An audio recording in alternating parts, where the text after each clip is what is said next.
В Одессе зима. В Одессе зима, первые дни. И вы знаете, самое приятное, что мы начинаем целый цикл программ в новой студии. Дорогие друзья, какая приятная фраза, дорогие друзья. Я с большим удовольствием начинаю с этой фразы, потому что действительно все, кто будут нас смотреть, это люди, которые друзья. Враги нас могут посмотреть, но недолго, они не выдержат. А вот друзья с удовольствием вплетутся в канву наших бесед, наших тем, наших настроений. В Одессе зима. Вы знаете, так красиво, когда сидишь у камина, когда тепло, безумно приятно сзади отдает теплом настоящий живой огонь. И вот в такой ситуации очень хорошо вести беседы по душам. Та беседа, которая у нас сегодня будет, она действительно тоже будет именно по душам, потому что она касается вдохновителя, она касается босса этого помещения, директора галереи «Ракурс» Сергея Брайко. И это год вообще удивительный, юбилейный, 20-летие галереи «Ракурс». И под эгидой этой великолепной даты мы проводим, наверное, все мероприятия. До 2021 года мы будем до октября 2021 года вообще вот под символом этой чудесной даты его галереи, его деятельности. Но кто же такой Сергей Брайко? Да, мы знаем галерист Сергей Брайко, но вы знаете, очень много и очень разные ипостаси этого человека. Он настолько многогранен, он настолько разный, он настолько удивительный, он открывается разными интересными качествами, которые даже не подозреваешь в нем сразу. С виду скромный, замечательный человек, мягкий и душевный, иногда даже кажется нерешительный. Но вы знаете, я убедилась, меня называют ледоход, меня называют бронетранспортер, но я удивилась, что я легкая перышко по сравнению с Сергеем Брайко. И он умудряется руководить и моим процессом в пространстве, потому что когда мне что-то не нравится, он умудряется мне доказать, что надо именно так, как он решил. И мы, конечно, делаем так, как он решил. Удивительная личность. Это и моряк, это и контрабандист, и авантюрист, и, конечно же, удивительный одесский пацан, и, конечно же, это удивительный, серьезный человек. Это журналист, публицист, литератор. В последнее время мы с удовольствием читаем его иронические стихи. Он замечательно умеет сделать добрые пародии на своих друзей-поэтов. Он с ними дружит, и никто из них не обижается. Это человек, который умеет вдохновить. И появились замечательные клипы в Одессе. И Одесса получила свой севастопольский вальс, который называется «Курсантский вальс». Как ты правильно его назвал? Курсантская лестница. Курсантская лестница. Она у нас одна в Одессе. Это чудесная Курсантская лестница, которая знает весь город. Почему? Потому что это город моряков. Потому что Одесса это всегда была морская столица. И, конечно же, мы можем все любоваться, слушать этот вальс, наслаждаться им, только потому что есть Сергей Брайко. И это человек, который вдохновил нас на галерею в каминном зале благотворительного фонда АВЭ. Ведь здесь был бы просто салон литературно-музыкальный. Конечно же, здесь были бы картины, безусловно, но не было бы того шарма. И я очень хочу сказать, что важны такие встречи. Есть очень много сейчас студий, очень много пространств, где важно донести какую-то информацию в то время, когда информация приобрела, ну, скажем так, свойства разрушающие. Для нас очень важно донести информацию на созидание. Почему? Потому что мы не просто здесь все собрались. Боженька ничего не делает просто так. И если организовался такой удивительный союз, синтез меня как единицы очень активной, и, конечно же, все знают, что мы активистки, комсомолки и вообще красавицы, то сообщество с Сергеем Брайко, вы знаете, для меня приобрело очень важную вещь. Я стала более слабой, я стала более ведомой, я стала прислушиваться, я учусь быть женщиной. И вы знаете, самое смешное, что этому способствует именно общение с Сергеем Брейко. В чем же секрет? В чем феномен этого удивительного человека? Он умеет слушать, он умеет слышать, он умеет очень красиво интерпретировать услышанное в своих рассказах. Сергей Брейко стал одним из самых интересных публицистов и даже писателей одессики. Вот целая серия в литературе есть, это Одессика. И, конечно же, Сергей Брейко в этом ряду лидирует. Это удивительные короткие рассказы, это удивительные интересные истории из жизни.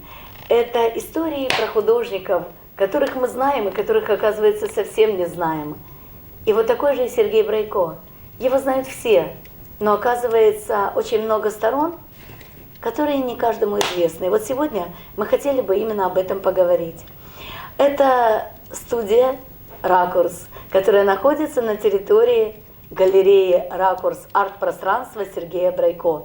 И, конечно же, сегодня беседа с самим боссом, я думаю, приоткроет нам очень много интересного.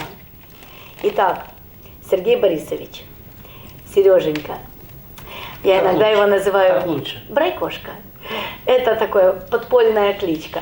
И, кстати, эту подпольную кличку уже очень многие подхватили, потому что это удивительный, добрый, душевный человек.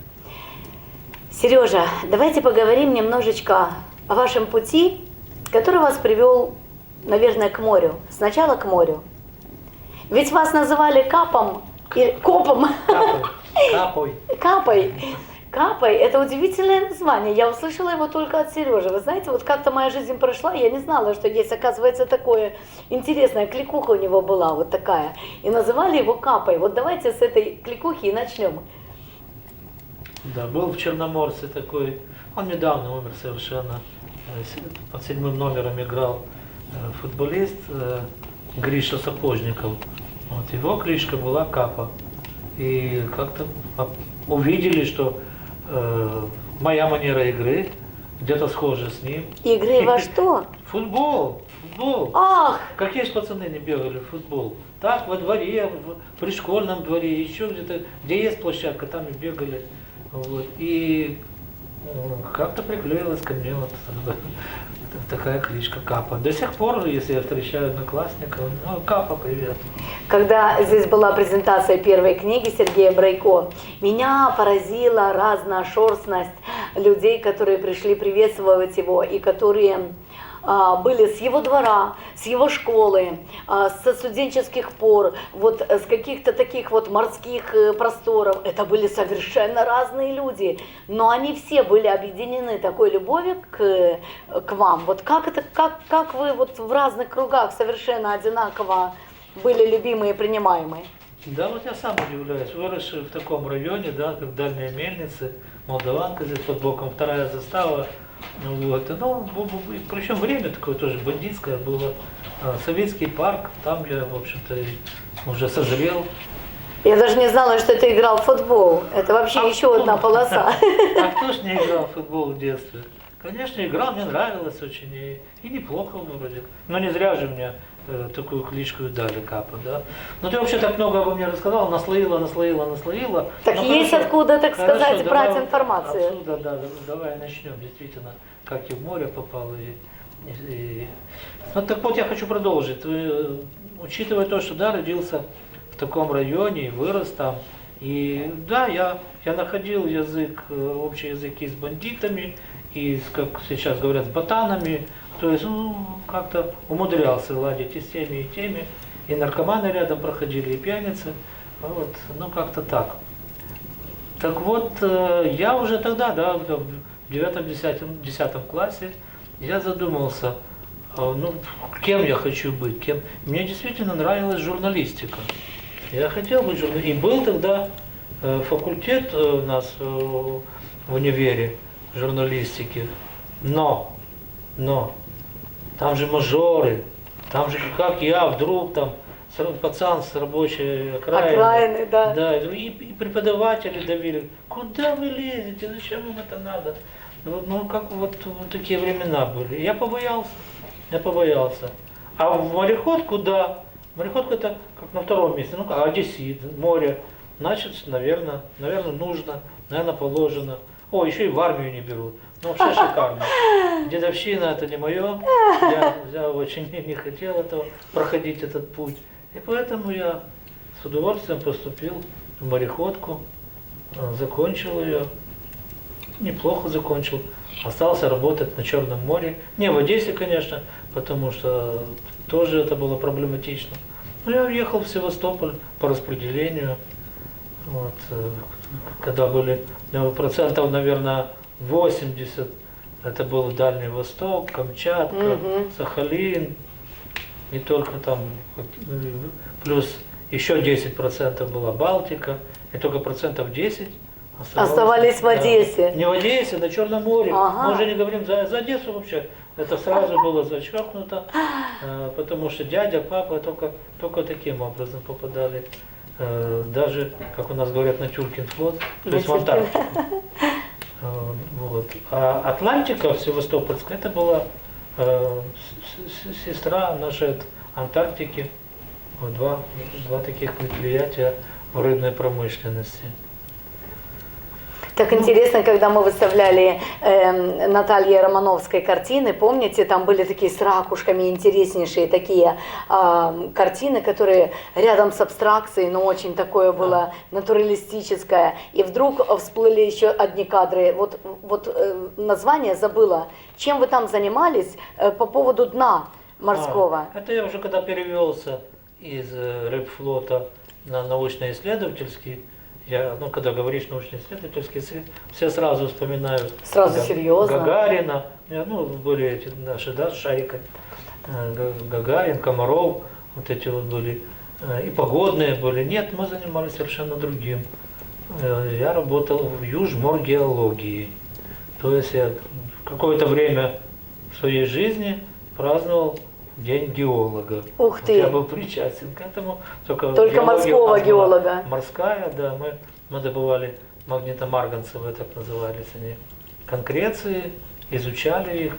То есть у нас и такое есть в Черном море? Было. Это не в Черном море, это Мировой океан. Мы, да, работали во всех трех, кроме Ледовитого, во всех трех океанах.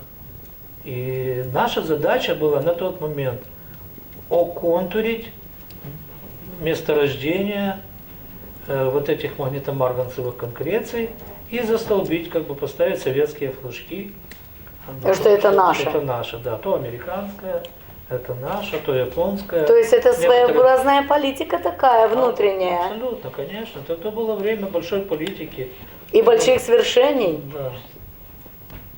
Ну хорошо, вот с того момента, как вдруг перешагнули забор, чуть не сказала, вдруг перешагнули в бытовую такую среду художников. Как это произошло? До этого еще завод был. Ну, какой? Завод Холодмаш. Я же все-таки заканчивал отделение холодильное. Я рефмеханик, холодильщик. Поэтому, когда я я бы, может, и до сих пор ходил в моря, если бы я поступил на судоводительское отделение, если бы я был штурманом. Потому что я же гуманитарий, а гайки это не мое. Но тогда почему-то вот так сложилось, что я попал на холодильщика.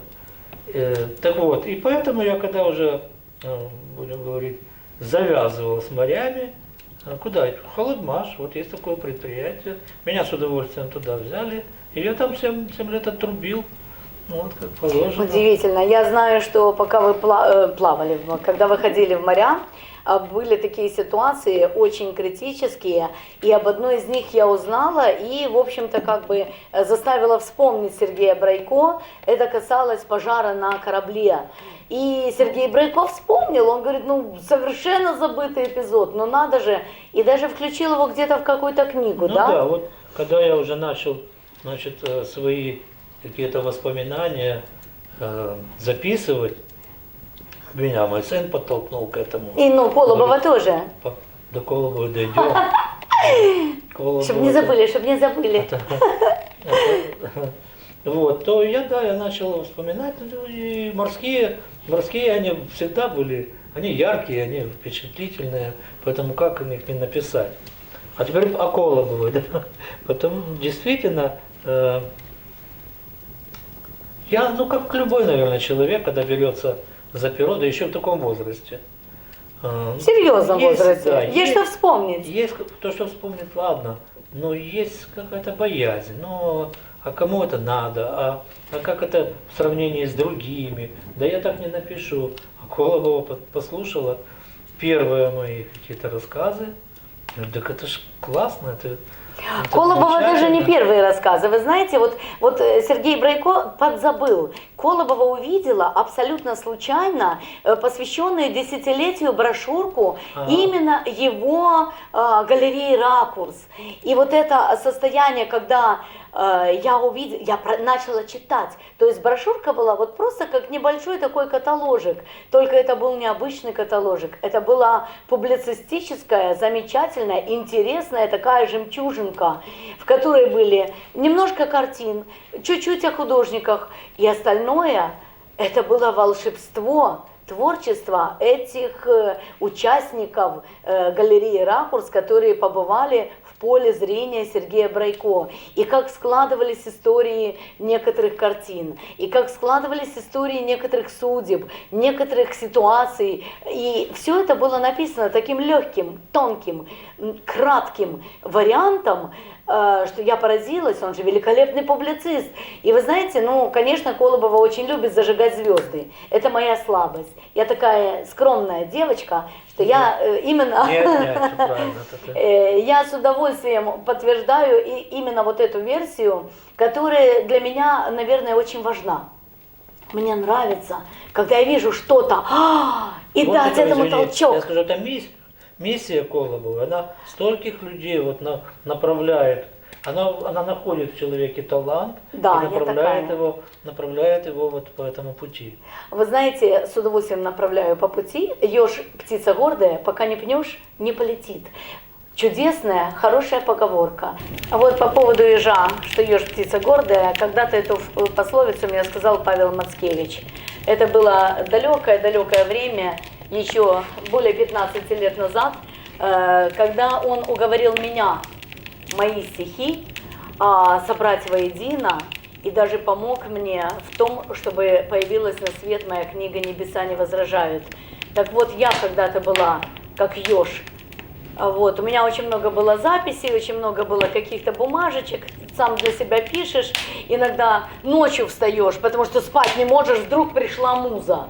Муза пришла, и ты не можешь спать, пока ты не запишешь какое-то четверостишье. Этим страдают все поэты, это, в общем-то, такая вот она как бы, она приходит к поэтам очень нежданно и зачастую ночью. Вот. И вот эти вот бумажечки, они потом валяются, что-то дописываешь, что-то идет вот целым, там до утра начинаешь писать, как под диктовку. И потом читаешь и думаешь, боже мой, ну надо же, как оно сложилось быстро, там фактически одна-две каких-то помарок, которые потом изменяешь.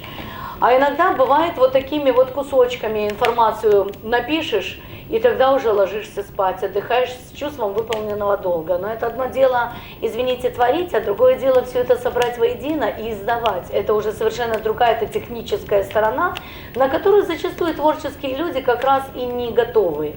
Поэтому очень важен пинок.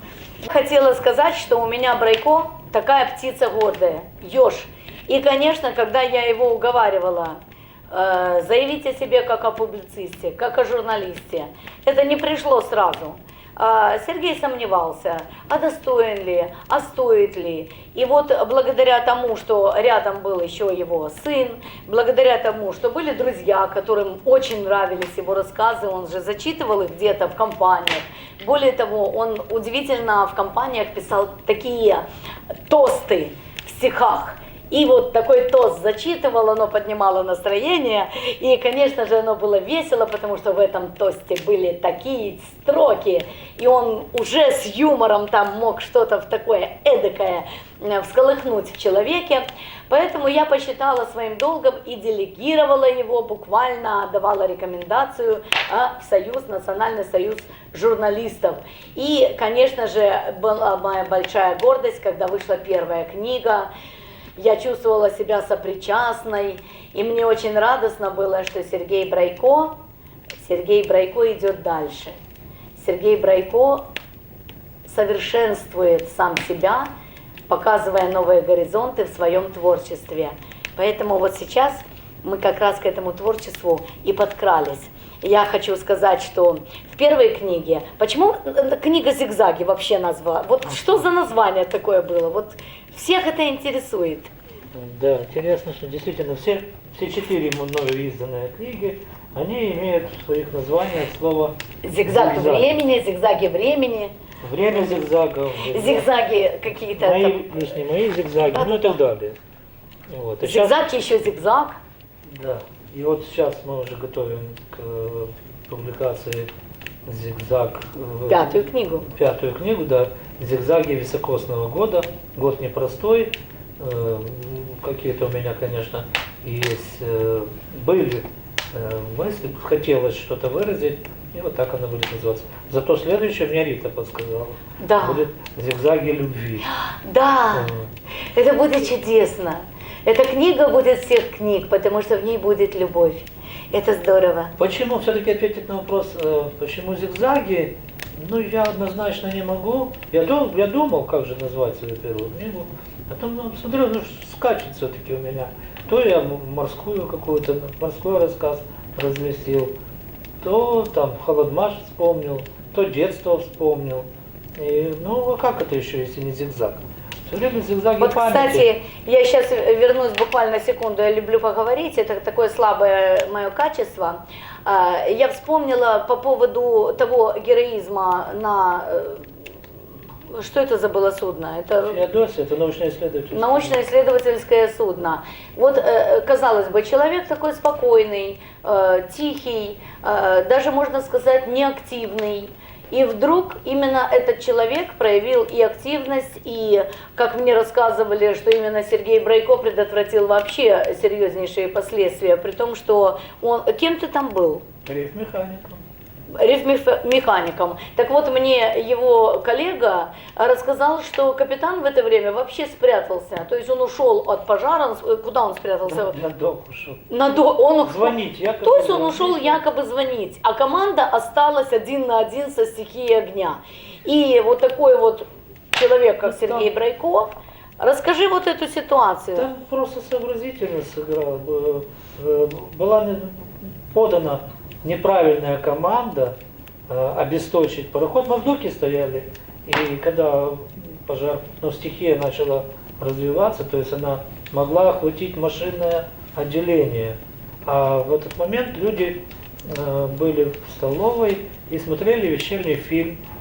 И я... Да, вот это он говорил, что никто даже не предполагал. Старпом подал такую команду обесточить пароход. Я побежал в машинное отделение, его обесточил и понял, что делаю ошибку.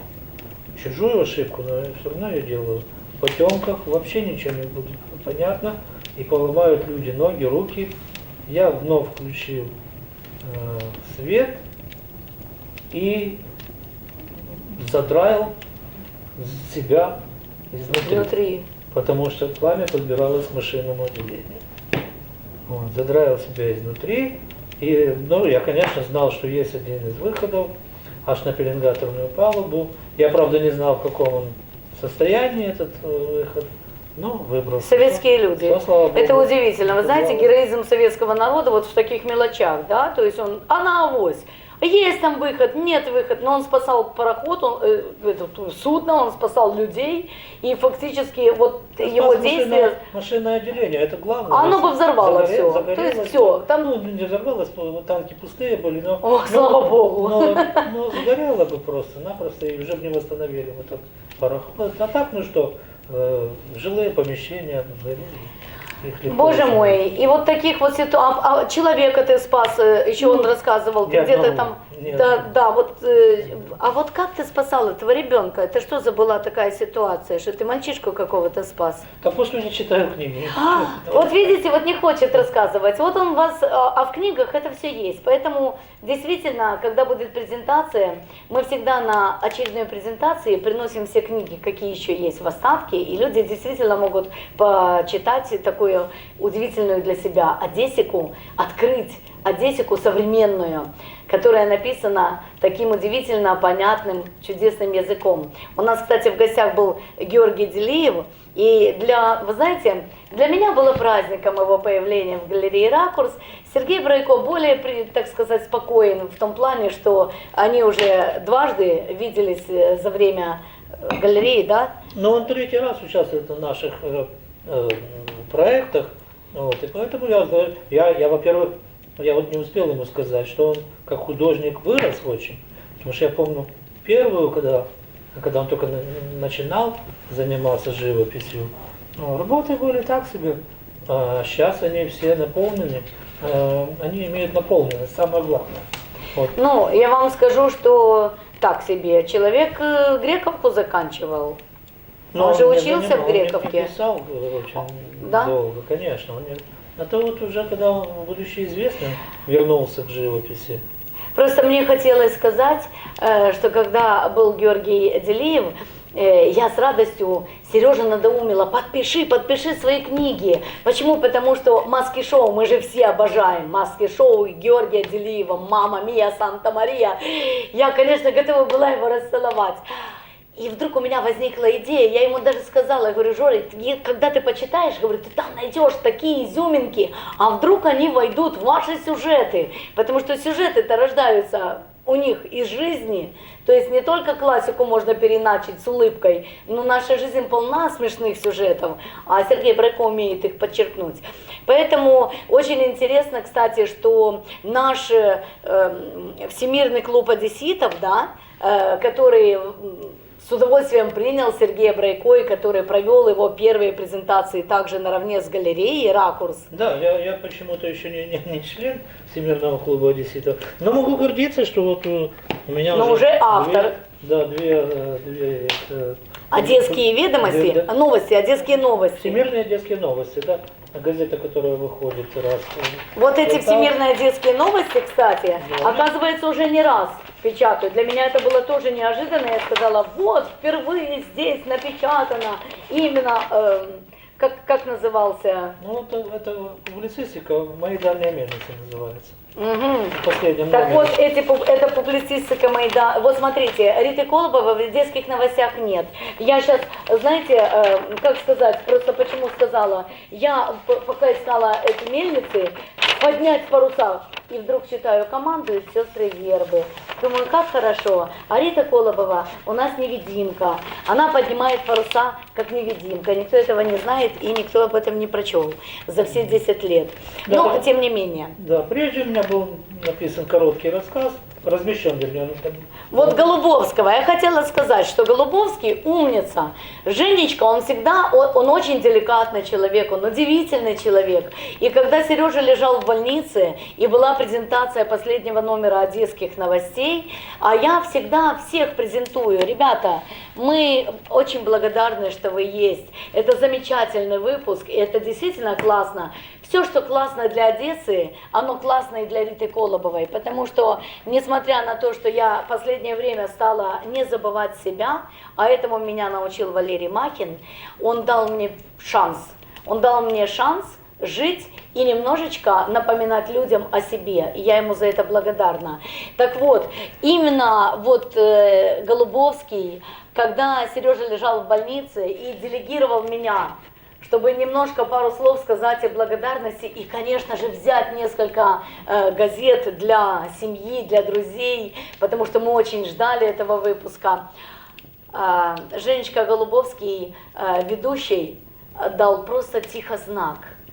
Да, сказать Колобовой, дать разрешение. И вы знаете, для меня это было очень важно и очень ценно. Я с благодарностью всем сказала о том, что Сережа ждет. этот выпуск, что он благодарен команде за то, что оценили его труд. И, конечно же, благодарна была, что нам дали несколько номеров, и наши друзья могли все насладиться прочтением его «Дальних мельниц», истории «Дальних мельниц». Ну, Да, я просто... а расскажи же немножко про клип. Вот по «Дальним мельницам». Сейчас. Не все сразу. Дело в том, что почему все-таки произошло, ну это я так и не досказал. Первые мои публикации, там был действительно короткий рассказ о художнике Володе Соколюке. Вот, это такое детское его воспоминание. А здесь я просто узнал, что Дальним мельницам в этом году, год уже заканчивается, 200 лет. Потому что районы все-таки это юбилей какой, да? Росли вокруг Одессы, и каждый какой-то период, ну это все относительно, конечно, но есть у каждого из районов своя там точка отсчета. И свои, да, вот я хотела сказать, джутовая фабрика, и тоже же на Дальних мельницах да, где-то. тоже Дальние мельницы. Вот, ну, в общем, я попытался ее изучить, эту историю, вписал туда свои какие-то ощущения и воспоминания, плюс там взял кое-какие интервью, и таким образом собралась вот такая публицистика, как ты говоришь, о Дальних мельницах. У нас историк и краевед, историк, ну, потрясающий от Бога, историк Одессы, Олег Губарь. И вы знаете, ты посвятил Сергей Брайко Олегу Губарю чудеснейшее стихотворение. И по посвящению Олег совершенно не обиделся. Хотя Сергей Брайко, как великий стёбарь, именно его подколол по всем именно таким точкам вкусным. И самое приятное, что люди не обижаются. В лексиконе Ретиколова не было такого слова. Я учусь. Это я его сам для себя определил, поэтому да. Лексикон Ретиколовой очень разится в промежутках между съемками, между проведением мероприятий и жизненными ситуациями. Ну, наверное, как у каждого из нас. И вы знаете, я не признаю, кстати, в поэзии, когда люди начинают маты. У меня есть, конечно, несколько стихов от души, так сказать, где, ну, звучит такое выражение. А у Сережи мне тоже нравится вот эта линия. То есть он настолько деликатен и настолько утонченно пишет, что никогда не звучат никаких таких вот матерных слов, нет никаких неприятных слов. И вместе с тем это очень живые рассказы. Поэтому вот то, что ты хотела сказать, что я тебя перебила по поводу всего наслоения, клипа про мельницы. Ты хочешь сейчас найти стихотворение? Да, может быть, коротенькое. Ну, потому что вот я определил вот эти шаржи именно как такое стебарство. Он много общался с художниками, поэтому у него даже такие стихи называются шаржи. Вот, у поэтов это называется эпиграммы. У нас король эпиграмм Анатолий Яни, его несколько раз били, настолько били, вы знаете, заслуженно, потому что эпиграммы иногда бывают настолько злые, что когда человек что-то напишет, ну даже может быть прочтение двоякое, но душевный человек это простит, а злой это вывернет наизнанку. И вот добрые эпиграммы, это шаржи у Брайко. Нашел? Шаржи, да. Ну, можно вот роман очень коротенькую. В Киеве есть такой замечательный художник и поэт. Импрессионист. Импрессионист очень хороший, да. И поэт, мне очень нравятся его стихи. Мы с ним давно дружим. И вот он написал такое. Ворона каркнет за окном, и дождь заморосит. В углу свернешься ты клубком, слезинка заблестит, как будто превратилась в дым, бессмертная вчера. И звон под чаянием твоим раздался со двора. Забудет влажный свой глазок, любя лучей игру, что у сердец заветный срок есть право на хандру. У него, он настоящий поэт, у него осенью всегда хандра. Это как положено. Да, это наш. Ну и вот мое. Ворона каркнула в окно, пришлось его закрыть. Под пледом ты лежишь клубком, и сладко так храпишь. С деревьев падает листва, стекают капли с крыш. Пришла осенняя пора. Где юмор, ты спросишь?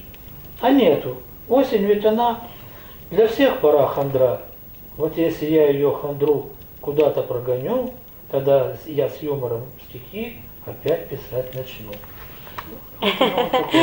Хорошо. Ну так про мельницы. Я хочу уже подвести тебя к клипам. Клипы. Это же был первый. Ну, сейчас мы, да, я с некоторых пор поймал себя на том, что я стал поэт? Песенник. Поэт-песенник. Вот, я, тут у нас выступал как-то наш друг Артур Суханов и сказал мне такую неизвестную доселе вещь, что об Одессе сложено порядка 2500 песен. Цифра такая серьезная. Я думаю, стоп, ну, тут молдаванка, дерибасовская, моглисиедовская, обо всем. А монетарные мельницы, ну, как-то вообще ничего нет. Странно.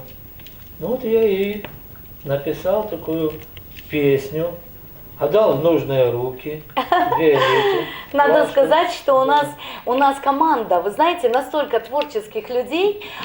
Сергей как буквально как магнит. И мы все вокруг него, ну, совершенно присоединились к нам. И Виолетта Лашкул, и Сергей Никитченко. Виолетта Лашкул – это и художник, и поэтесса, и режиссер, и оператор, и красавица, и вокалистка, и вообще, ну вот просто душа. Вы знаете, а Сергей мой старый друг, у нас вышло слияние разных команд. Команды художников и общей огромной семьи художников, музыкантов, поэтов, бардов, с которыми мы уже 10 лет, так сказать, до Сергея имели общение, и которые стали действительно семьей, все между собой. А тут еще команда Сергея Брайко, то есть у нас пришло породнение. И вот у нас породнились все, и теперь у нас нет отдельно художников, отдельно музыкантов, отдельно поэтов, у нас все вместе. И когда возникли стихи у Сережи, он их прочитал, бог ты мой, бард, поэт, музыкант Сергей Никитченко услышал музыку. А Виолетта, она же настолько наша, она настолько единомышленник, она подхватила и со свойственной ей очаровательностью, душевностью, она настолько красива, что вот даже я смотрю на ее губы, вы знаете, она так поет красиво, она во всем красива. И эти дальние мельницы они отсняли. Боже, а кого они там встретили? Светлану Потапенко, Калугину. Ну, я А вторая песня, это была уже, как говорится, на слабо. Вот. Но, к сожалению, в этот високосный, как я уже сказал, тяжелый год умер товарищ такой Сергей Бугрин. Вот. Это именно он мне сказал. Он прослушал первую, ну, понравилось. А он когда-то имел дело с бардами, с музыкантами, с даже не знал. Да. И он говорит, я немножко в этом разбираюсь. Вот, ну, хорошо, я думаю, что неплохо, все хорошо. Ну, это так, получилось.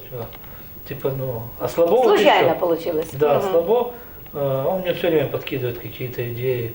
А вот, говорит, лестница у нас есть курсантская. Я сел и написал курсантскую лестницу. Ее потом уже Виолетта переименовала. Вальс Капитанов, да. Хотя мне нравится больше мое название. Ну, это не важно. Я же не знал, что они клипы еще будут снимать. Я просто писал текст, Никитченко делал музыку, а Виолетта уже делала клипы. Ну, первое название «Курсантская лестница». Мы будем его в скобочках ставить. Да. Так вот, я когда писал уже, я видел что получается вальс. Ну, хоть я и не музыкант, у меня там слон на ухо наступил, но строчки сами так вот слагаются, что это будет вальс. И когда услышал, мне действительно очень понравилось. Ну, потом пошло-поехало, мы сделали клип еще один, а как хозяйка Риточка. Ой, это была вообще неожиданная подстава. Причем они ее сделали на день рождения Сергея Брайко. У нас хорошая традиция в галерее «Ракурс». Мы делаем открытие какое-то, делаем его какую-то презентацию очередную. И в это время проходит его день рождения. Конечно, убивается сразу 3 зайца. И на этих 3 конях мы великолепно собираем именно тех людей, кому все это интересно безумно. И вдруг на дне рождения... Ну, и давай я расскажу, как я написал. Давай. На одном духу. Я в этом году, я стараюсь попасть на море в мае, а то бывает даже по погоде в апреле. В этом году, вот, последний день буквально мая, вот, я выбрался на море наконец. Тогда были эти весенние карантины. И тут наконец-то я вздохнул, и вот прямо лежа на топчане, я буквально там, я не знаю, за час, может, за полтора родилась вот эта песня «Хозяйка Риточка», потому что настроение такое было. Ну и так далее. Вот сейчас в работе там у Виолетты есть 2 текста. Посмотрим, когда теперь к ним придет вдохновение. Кстати, к «Алым парусам» тоже была музыка, и там Сергей Брайко даже мне сделал такой безумный подарок на международный Гриновский фестиваль. Поднимали «Алые паруса» в Карлино-Бугаз, на Карлино-Бугазе. Да. Втайне от меня держали все, что они там готовили, что они там танцевали, все соблюдалось тайно. Я вообще этого не знала. И вдруг на открытие Виолетта говорит: а мы тебе сделали сюрприз. И они подготовили такую программу, так созвучную с нашей, что некоторые даже подумали, что это была наша идея, дать такую идею им. Нет, это пространство так сложилось. И вот именно Сергей Брайко еще и потом поехал, они еще и дополнили клип его воспоминаниями морского волка Мансонеля. И они замечательно, конечно, сделали чудеснейшие клипы. Вот эти клипы и есть еще одна линия, которую, скажем так, разрешил в пространство росчерк пера Сергея Брайко. Но мы сегодня вам приоткрываем просто человека, который занимается таким серьезным делом, как галерея, галерист Сергей Брайко.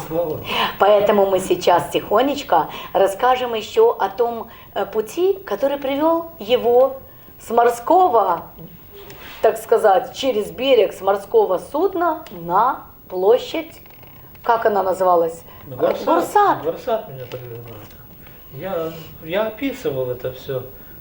Повторяться не хочется. А скажи вот нечто, что не вошло в книги. Время, опять-таки, время подсказало, что-то надо было делать. Я же говорю, я тогда работал еще сначала, вернее как, вот когда уже я почувствовал, что разваливается Советский Союз, я быстренько тогда убежал с Холодмаша. Опять вернулся на суда, в рыбацкую сферу, но еще были рыбколхозы. Я еще попал в какой-то рыбколхоз. Потом рыбколхозы расформировали. В одночасье всех их там куда-то... Перешли в частные руки. В частные руки. Такое творилось, да. Вообще остался без работы. Ну и вот тогда я первый раз задумался, проходя, мне все время надо было, по сути, мне надо было ходить мимо горсада. Вот. И, конечно же, я останавливался, смотрел на некоторые работы. Оно, вот это семя, да, Бог же семя, собственно говоря, каждый человек талантлив. Главное, чтобы этот талант, он вылезет или там... Пробьет он эту толщу, да? Или 15 лет, или 30. Или вот как у меня под 60, но если задаться такой целью. А действительно, у меня отец был распространителем книг. Была такая должность на всех предприятиях, вот он был на джутовой фабрике, общественный распространитель книг. Вроде простой слесарь, но директор бегал с ним за руку, здоровался, потому что тогда книги собирали все. Мы подписывали, книга почтой. Конечно. И вот тогда, да, облкниготорг существовал такой. Мой отец имел право, значит, ходить в этот облкниготорг. Там, сегодня там получают 7 экземпляров Жорж Санда. Ух. Вот, все, папа тащит, домой.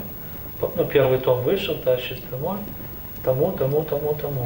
Директор говорит, а мне, ну, не хватило, говорит. В следующий раз там будет Жюль Верн, или будет Марк Твен, или еще что-то. Я, естественно, все эти книги читал, я, естественно, смотрел, папа собирал открытки с различных музеев мира, искусства. И каким-то образом оно оседало у меня. Поэтому я мог хоть как-то отличить нечто от нечто. И таким образом, да, я через Горсад ходил и встретил там знакомого. Все получается. Ну как опять-таки Бог посылает тебе, да, вот. Случайно? Да, случайно. Вроде как случайно. На самом деле ничего не случайно. Встретил там товарища, а он уже там работал реализатором. Я хочу сказать, что дело в том, что Сергей Брайко вот говорил до этого немного по поводу книг, по поводу того, что вот в советское время, да, это было много хорошего. То есть думали над тем, чтобы развивать немножко Конечно. головы, и фактически все были читающие. И то, что Сережа прошел именно эрудированным, он пришел эрудированным человеком на Соборку, потому что многим может показаться, или куда, на Соборку? Нет, это в Горсад. В Горсад. Он пришел эрудированным человеком. С кем-то я говорила из современных, он говорит, ну так что, он просто как барыга. Я говорю, да нет, как барыга, он мог быть, извините, и на фронте, и на флоте. На фронте не было. На 7-м километре. На 7-м километре. Ну, кстати, в то время и профессора стояли на 7-м километре. Да, то есть это было тяжелейшее время. И я, вот... кстати, завелся один раз с авторитетом, с бандитом. Он меня тоже назвал барыгой. Они, бандиты, все тоже любили красивую живопись, приходили, покупали, и у меня в том числе. И вот он, когда на меня назвал барыгой, я с ним начал спорить и доказал ему, что он согласился со мной, что барыга все-таки немножко другой человек. Кто бы еще с бандитом поспорил? Не скупаю, да, я не скупаю и перепродаю, а я представляю художника в данный момент и делаю для него доброе дело. Вот видите в этом нюансе, и как он об этом мягко говорит.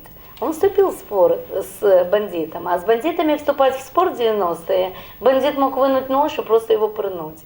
И очень многие это знали, Сергей Брайко не менее подкован был, чем другие, он вырос в бандитском районе, он знает, как общаются между собой люди такого контингента.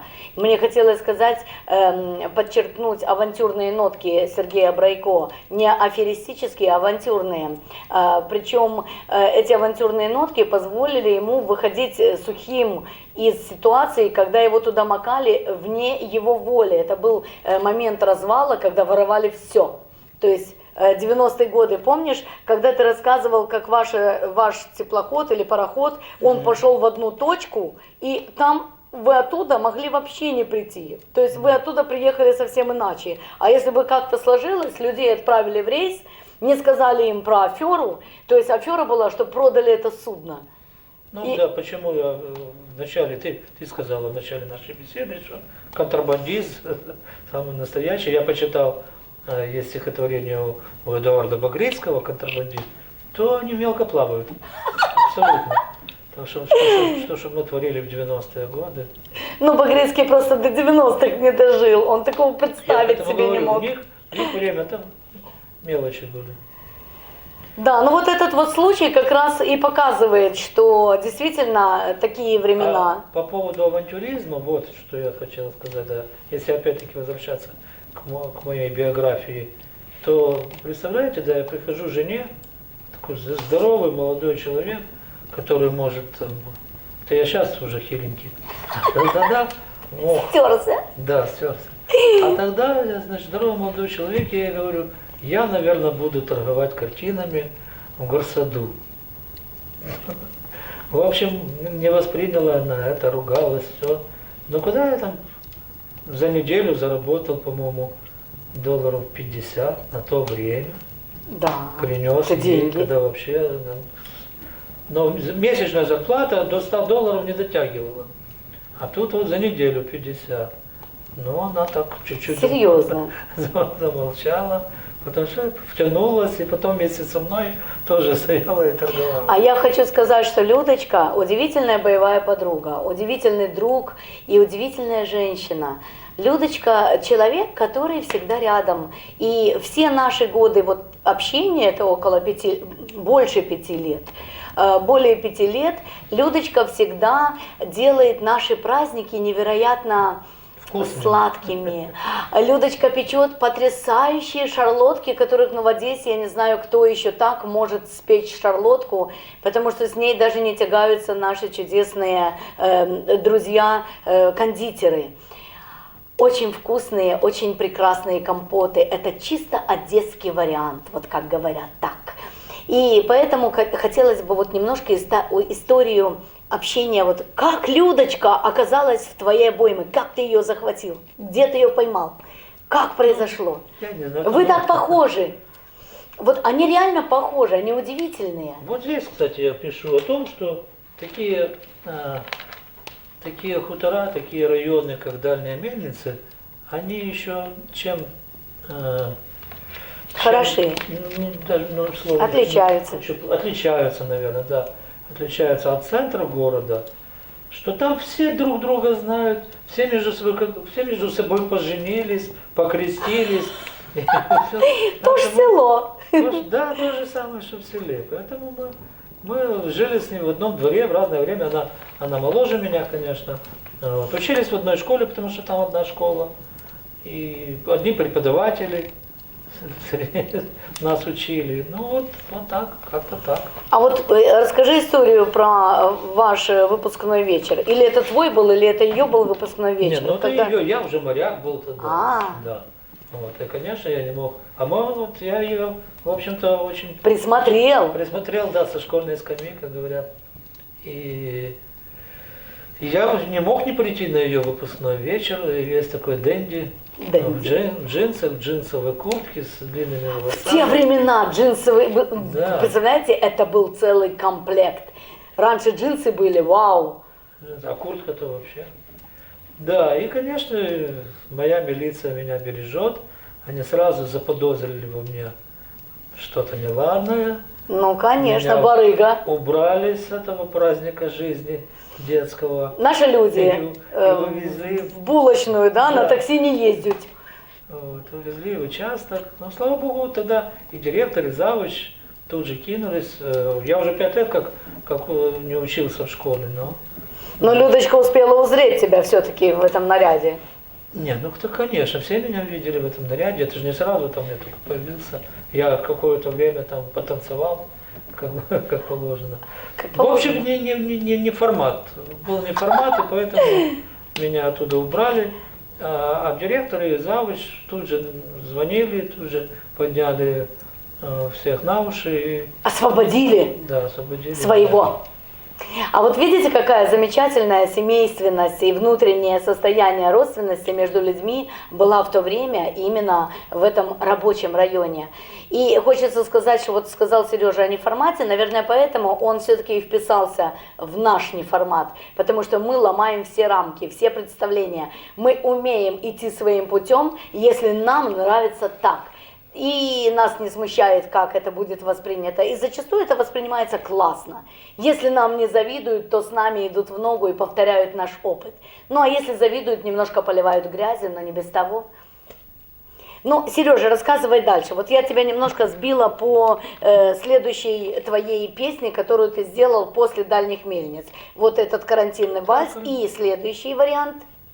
Ну, Мансониль это уже произнесла. Это... Ах, я сама все сказала. Это я уже писал немножко даже для Виолетты, потому что вот мне хотелось что-то, чтобы у нее в ее репертуаре было что-то такое латиноамериканское. Они умудрились это тоже превратить почти в вальс.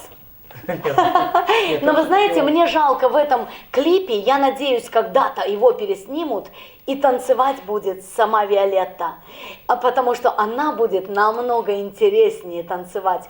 Ну вот вы знаете, вот люди, которые окружают Сергея Брайко, я просто немножко окунула в его молодость, показать, что действительно семья Сергея Брайко – это очень важно для любого мужчины. Среда И среда. И самое главное, жена, это семья. Поэтому вот когда я Сереже говорю: Сереж, а чего там о Люде ты опять мне написал? Он говорит: Люда, это отдельно. Мы о Людочке будем писать отдельно. Не вот пришло, наверное, время вот, еще. он держит в тайне, он очень такой таинственный человек. Даже не в этом дело, даже не в этом. Тут все-таки муза, она тоже так избирательна. Капризная дама, муза. Да. И я жду, когда это придет. Ага. Ну, опять-таки, я вам скажу, что вот эти чудесные. Я просто говорю, что несмотря на то, что Людочки тоже есть в книгах, и о Людочке есть в материале, в этой газете «Одесские новости», я хочу сказать, просто этим подчеркнуть, что мужчина, у которого есть тыл, у которого есть семья, Да. который состоялся как мужчина, который, несмотря ни на состояние здоровья, ни на возраст, умеет и думает, как заработать и как обеспечить семью. Для меня это герой. И я считаю, что вот рядом с Сергеем Брайко у меня даже меняется мировоззрение.